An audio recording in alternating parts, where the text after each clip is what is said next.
Indonesia, selamat Hari Ibu tanggal 22 Desember 2020. Hari ini saya, Handari Yektiwi Al-Qosif, Ibu rumah tangga, konsultan dan pemerhati pemberdayaan perempuan dan perlindungan anak, sedang berkumpul dengan sahabat-sahabat saya. Pertama, Ibu Yayu, Ibu Ira, dan Ibu Wike. Monggo Bu Yayu perkenalkan diri. Halo, saya Yayu Sugeng, saya pengembang perumahan dan saya juga pemerhati dan terima kasih. Selamat siang. Saya Ira Damayanti, saya ibu rumah tangga tetapi juga saya bekerja di bidang mengurus kopi. Nanti dikasih lengkap. Gini, halo. Saya Ira Damayanti mengucapkan selamat Hari Ibu kepada seluruh ibu di Indonesia. Saya adalah pedagang, bukan pedagang ya, maksudnya saya adalah bakul kopi. Ya.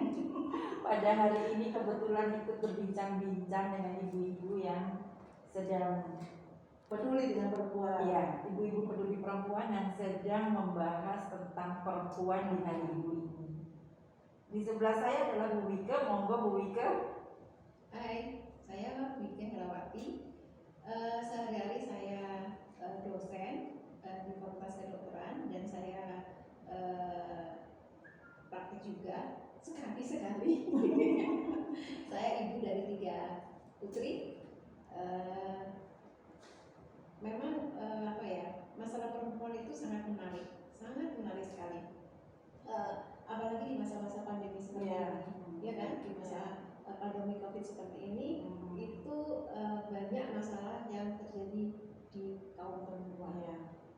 Ini loh Mbak, yang saya baca itu angka perceraian, angka perceraian di selama masa pandemi COVID-19 ini Di Indonesia meningkat di dunia, di Indonesia juga termasuk, di Pulau Jawa juga termasuk. Jadi ini ada data, jadi angka perceraian di Pulau Jawa itu meningkat, yang banyak di latar belakangi oleh faktor ekonomi. Jadi waktu selama bulan April Mei itu tahun 2020, angka perceraian di Indonesia itu masih di bawah 20.000 kasus. Tetapi pada bulan Juni dan Juli 2020 itu perceraian meningkat menjadi 57.000 kasus. Berarti 2 kali lipatnya lebih. Nah, katanya ini pihak pengadilan agama itu pendorongnya apa kira-kira? Penyebabnya karena faktor ekonomi. Ya pasti. Jadi faktor ekonomi.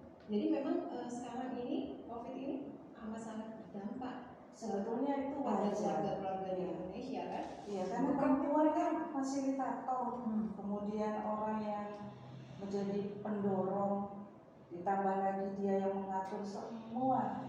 Sebenarnya manajer dalam rumah tangga itu adalah perempuan. Yes. Kalau saya pikir ya, apakah tidak malah begini, di saat pandemi ini perempuan semakin terdorong untuk menyelamatkan keluarganya. Harusnya. Jadi dalam keadaan terhimpit ekonomi pun dia masih bisa bergerak sendiri. Dia tanam sendiri sayur-sayuran, buah-buahan untuk keluarganya. Nah itu kalau menurut saya paham yang datang masuk ke Indonesia itulah yang bisa mempengaruhi bagaimana perempuan berpikir. Benar nggak? Memang benar. Iya Mbak Wika, tadi itu data-data valid dari mana ya? Ini ada banyak, jadi banyak di kita bisa browsing ya Bu Yayu. Banyak ini yang di beberapa media menyatakan itu. Jadi memang kalau misalnya sangat memperhatikan ya, sangat memperhatikan sekali. Iya. Seperti COVID saat ini. Iya. Jadi mungkin juga ini ya Bu. Makin terpuruk. Iya, makin betul. Jadi kan mungkin semakin banyak kan karena masa pandemi ini semakin banyak kita dihimbau untuk work from home, ya kan? Sehingga banyak waktunya itu di rumah. Padahal untuk beberapa orang yang terbiasa beraktivitas di luar rumah dan dia tekanan terus itu jenuh. Sebenarnya banyak yang harus kita lakukan di luar rumah ini karena pandemi ini tadi semua serba terbatas. Jadi semua terbatas. hanya terbatas. Jadi ya memang hidup kita sekarang ini namanya hidup baru ya, ya harus lebih hati-hati, lebih bisa menata kehidupan saat ini. Saya kira begitu. Mungkin ini ya pelajaran buat kita juga mungkin. Jadi mungkin sebaiknya perempuan itu tidak bersandar hanya pada suami sebagai pencari nafkah. Tetapi perempuan juga harus bisa berdaya. Perempuan juga bisa beriringan dengan suami bersama-sama mencari nafkah. Perempuan kan mencari nafkah harus Di atas keluar rumah. Jadi Sekarang kan sebetulnya kalau bicara soal kodrat ya, Iya. memang kita ini harusnya Iya. menyeimbangkan apa yang ada di rumah. Jadi kalau suami kita misalnya penghasilan menurun, Iya. kita akan berpikir, aduh ini dengan uang segini ini, apa yang bisa saya lakukan supaya cukup untuk sebulan. Iya. Misalnya lalu saya membuat jajanan untuk dijual, tapi itu juga bukan salah satu yang iya, mudah.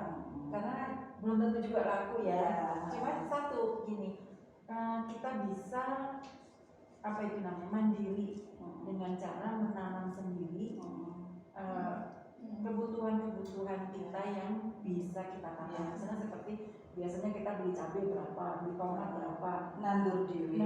beli sayur-sayur berapa. Nah itu dengan menghemat kita bisa apa ya, membantu ya. Jadi kita ini sebagai itu ajaran orang tua kita. itu kodrat perempuan yang selalu diturunkan. Ya justru itu kita ini diciptakan itu sangat luar biasa. Kita semua kan punya kelebihan. Nah, tergantung bagaimana kita bisa mengembangkan kelebihan itu. Saya kira semua perempuan itu punya kelebihan, Bu. Pinter masak ada, pinter usaha ada, tergantung kemauan dan bagaimana kita mengembangkan kelebihan. Saya kira itu.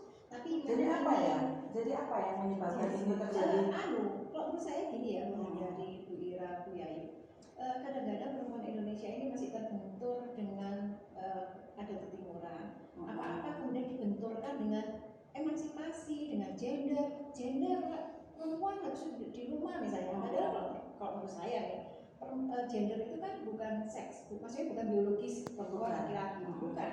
Tetapi gender itu peran dia secara sosial, peran dia secara sosial. Jadi bukan orang-orang suka ngomong Itu kan perempuan. Iya, kamu kan perempuan nanti aku. Nah, nanti kemudian buntut-buntutnya ke kodrat, buntut-buntutnya ke emansipasi, kan begitu ya Bu? Gimana Nanti Bu? akhirnya dibenturkan dengan norma sosial. Iya. Kan kalau perempuan itu harus pekerjaannya itu patriarkinya yang menonjol. Sebenarnya tidak begitu di dunia manapun ya, karena ini pandemi aja. Sebenarnya di dunia manapun perempuan itu bisa melakukan apa saja, olahraga, seni budaya, usaha, semua dosen apapun bisa kok. Sekarang perempuan juga bisa, sudah kan banyak perempuan sudah menjadi kesetaraan gender ya, sudah menjadi apa namanya duta besar, menjadi ini, menjadi duta luar negeri kan banyak internasional ya. Jadi maksudnya kesetaraan gender itu kesetaraan antara kesetaraan peran. Jadi bukan kesetaraan laki-laki dan perempuan. Orang-orang kadang-kadang, kan sudah gender, ayo, lah perempuan harus bisa mengangkat meja, bukan begitu, gitu. Tetapi kesetaraan gender itu jangan kemudian diarahkan ke biologis laki-laki dan perempuan, gitu. Kalau sudah gender, kamu harus bisa naik genteng, misalnya seperti itu. Bukan seperti itu, kan gitu nih. Kalau saya, tapi karena memang sudah jelas kita ini diciptakan laki-laki dan perempuan berbeda. Yang laki lebih kuat, lebih berani, yang perempuan lebih berhati-hati. Saya kira tidak salah perempuan juga harus meningkatkan kualitasnya. Salah juga kan. Dengan peningkatan kualitas dia bisa menjadi apapun. Betul. Nah, itu yang dinamakan peran gender. Jadi kalau misalnya kita berada di dalam posisi perempuan secara kodrat, ditambah dengan kita mengenal betul bagaimana peran secara gender, itu akan sempurna. Sempurna sebagai perempuan Indonesia. Karena kalau di luar negeri, gender itu akhirnya ditarik menjadi feminisme. Di mana feminisme itu perjuangan perempuan untuk setara yang setara betul. Gitu. kodrat sebagai perempuan dihilangkan. Dia mau menikah, dia mau menjadi laki-laki, itu akhirnya masuk di dalam pemikiran feminisme. Paham lah ya, itu ya sudah. Nah kalau kita di Indonesia, menurut Bu Yayu gimana? Iya, Kita saya sebenarnya kira punya saya kira emansipasi wanita itu perlu diperjuangkan Iya. ya untuk apa namanya oleh kaum wanita kita. Ya. Raden Ajeng Kartini tidak menolak itu sebenarnya Iya. ya, asal beliau ini inginnya perempuan diberikan pendidikan yang sama supaya dia mempunyai langkah yang sama dengan laki-laki. Saya Jadi kira sebetulnya ya. pemikiran Ibu Dita Kartini dulu itu sudah mengarah kepada kesetaraan gender. Iya. Gitu. Iya. Tapi bukan feminis Iya. gitu. Jadi tetap dia kodrat perempuan itu juga masuk di dalam pemikiran Iya. Ibu Dita Kartini. Iya. Jadi perannya sama seperti laki-laki sama, tetapi peran secara sosial, tetapi tetap kita itu orang timur yang Iya. tetap Punya kodrat sebagai Ya, ibu, sebagai ibu, ya, suami sebagai pemimpin rumah tangga, sebagai istri ya. Ya. Dan kewajiban-kewajiban kita kan sudah jelas Ya. biasanya ya. Selama kita masih bisa melaksanakan kewajiban kita dengan baik, diterima oleh suami dan anak-anak dengan baik, Iya. mereka juga ikhlas dan Iya. ridho, Ya. insya Allah baik-baik saja perempuan kita. Betul. Iya. Bahasan kita menarik sekali ya. Kita minum dulu. Alhamdulillah ya, supaya ini menjadi pelajaran untuk kita. Kumpul-kumpul yang positif begini Kita ini pelajaran kan kita telah mendapatkan apa namanya masukan-masukan apa pengalaman-pengalaman kita sebagai perempuan, sebagai masyarakat ya. Iya. Jadi kita banyak Oh ya, satu lagi saya ingin bertanya pada Bu Yayu. Bu Yayu ini kan orangnya aktif sekali di organisasi, Iya. di apa aja lah pokoknya selalu tampil ya, pencaksilat juga, kemudian apa ketua ini ketua itu gitu ya. Terus gimana dengan rumahnya Bu? Cara membagi waktu. Oh, ya. iya. Gitu. Ya alhamdulillah di dalam kegiatan saya selama ini saya didukung, disupport oleh suami dan anak-anak. Alhamdulillah. Karena mereka tahu bagaimana gerak langkah ibunya seperti apa. Jadi mulai muda saya sudah terjun di organisasi-organisasi olahraga sehingga apalagi saya mantan atlet. Jadi atlet pencak silat ya, pencak silat tahun 77 PON 9. Jadi mereka tahu langkahnya ibunya. Dari pencak silat ini saya berkembang kemana-mana. Jadi dari pencak silat ini berkembang ke organisasi-organisasi yang lain. Sampai politisi ya Bu? Iya, Nah, sampai ke politisi. Mengalir saja, tetapi saya tetap akan mengatur kehidupan saya sendiri. Jadi bagaimana saya sebelum berangkat itu sudah saya selesaikan semua di rumah. Saya selesaikan di rumah. Diperkenalkan Bu Yayu ini dulu anggota dewan apa namanya Tahun DPRD Jawa Timur periode 2014 2019. Bu Wika juga anggota DPR Provinsi Jawa Timur periode 2009-2014. Jadi sekarang kami ini sudah menjadi masyarakat biasa yang kami tetap masih berkegiatan, tetap masih berjuang untuk perempuan ya, utamanya untuk perempuan-perempuan dan memberikan edukasi untuk semuanya, semua bidang. Saya kira Iya. Kita juga selalu berkumpul seperti ini tujuannya mudah-mudahan politisi perempuan itu bertambah. Ya. Karena yang bisa menyuarakan kebutuhan, keperluan, suara hati perempuan itu hanya perempuan. Gitu. Bu Wika gimana? Iya. Saya pengen tahu bagaimana ketika menjadi politisi anggota dewan dibandingkan dengan sekarang dosen. Jadi begini, kalau skupnya ya, menurut saya Roni. Jadi kalau dosen itu mungkin saya hanya bermanfaat untuk mahasiswa saya, maksudnya mahasiswa Fakultas Kedokteran itu aja. Jadi skupnya mungkin lebih kecil. Tetapi kalau kita di dewan, kita bisa mewakili orang sejawa Timur, perempuan sejawa Timur. Jadi kalau misalnya membuat suatu kebijakan yang berdampak yang bagus untuk perempuan Jawa Timur itu kan lebih bagus dibanding dengan yang skup yang lebih kecil. Memang dua-duanya mempunyai manfaat. Kalau yang ini misalnya mereka jadi dokter, mereka bisa membantu masyarakat bermanfaat juga. Tetapi kalau yang kita di dewan itu sepertinya langsung gitu ya Bu Yayu ya. Jadi misalnya kita kan dewan itu ada 3 tugasnya dewan. monitoring, legislasi, budgeting. Jadi kalau kita membuat undang-undang itu kan legislasi. Jadi kalau kita membuat undang-undang kemudian berdampak positif ke masyarakat, terutama perempuan, itu rasanya puas sekali gitu. Ya, betul. Begitu ya Bu ya. Betul. Pada saat kita membuat anggaran juga ya, kemudian kalau misalnya anggaran kita bisa berdampak positif ke masyarakat, itu kayaknya kita lega. Masuk perda-perda kesehatan, Ya. perda-perda apa Ya. tenaga kerja itu Ya. kalau memang kalau kita sudah membuat perda itu rasanya untuk memberikan apa dampak yang positif Ya. untuk para buruh, untuk kesehatan masyarakat juga. Saya kira itu betul tersendiri. Memang ada kehidupan sendiri di DPR Iya. di DPR itu. Iya. Asal itu antara kita mau atau tidak begitu aja. Kalau kita mau memang betul-betul mau melaksanakan tugas yang diamanatkan oleh DPR, bagus sekali memang ya. Politik itu bukan kejam, yang politik itu bagus. Jadi dia menjaring aspirasi masyarakat. Sebetulnya semua yang kita lakukan itu di latar belakangi hal yang politis. Benar. Saya juga ingin tahu bagaimana Bu Ira kok tiba-tiba loncat menjadi pengusaha kopi.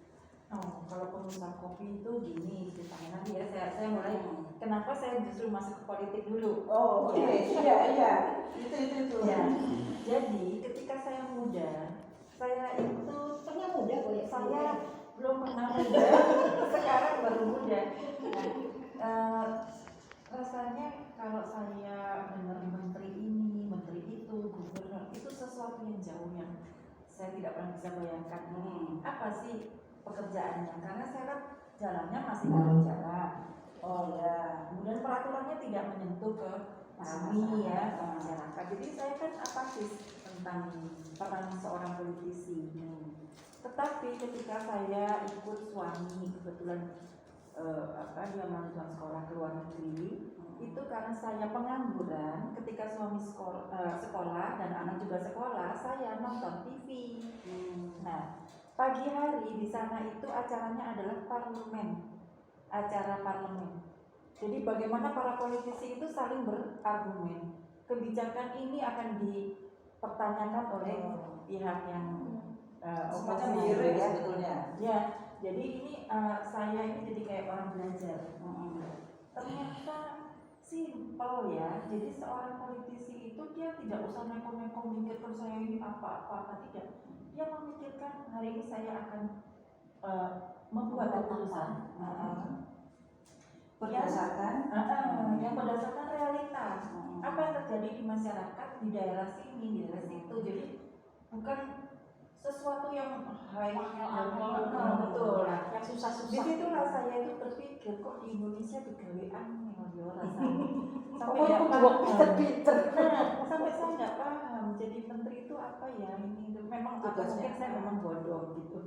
Nah, ketika saya kembali ke Indonesia, di situ saya melihat ada kesempatan untuk bergabung dengan sebuah partai. Nah, di situ saya ingin membantu ketumnya, maksudnya untuk bisa menjalankan apa yang jadi kebijakan. Siapa tahu saya bisa membantu gitu kan. Tapi ternyata memang kalau di Indonesia susah. Bukan susah sih, memang itu kata Bu Wike tidak ada di garis tangan saya. Jadi memang perempuan untuk menjadi politisi dan anggota dewan itu yang benar. Nanti kita harus punya waktu khusus untuk membahas tentang politik. Bagaimana sistem politik, bagaimana perempuan bisa terus, bagaimana yang terbaik untuk kita. Di Indonesia ini kalau kita punya kebijakan pun itu belum tentu kita bisa laksanakan. Iya, Karena masih ada banyak. Karena sistemnya seperti itu. Nah, sekarang saya akan menjawab pertanyaan kok lompat ke kopi. Sebetulnya itu nggak lompat.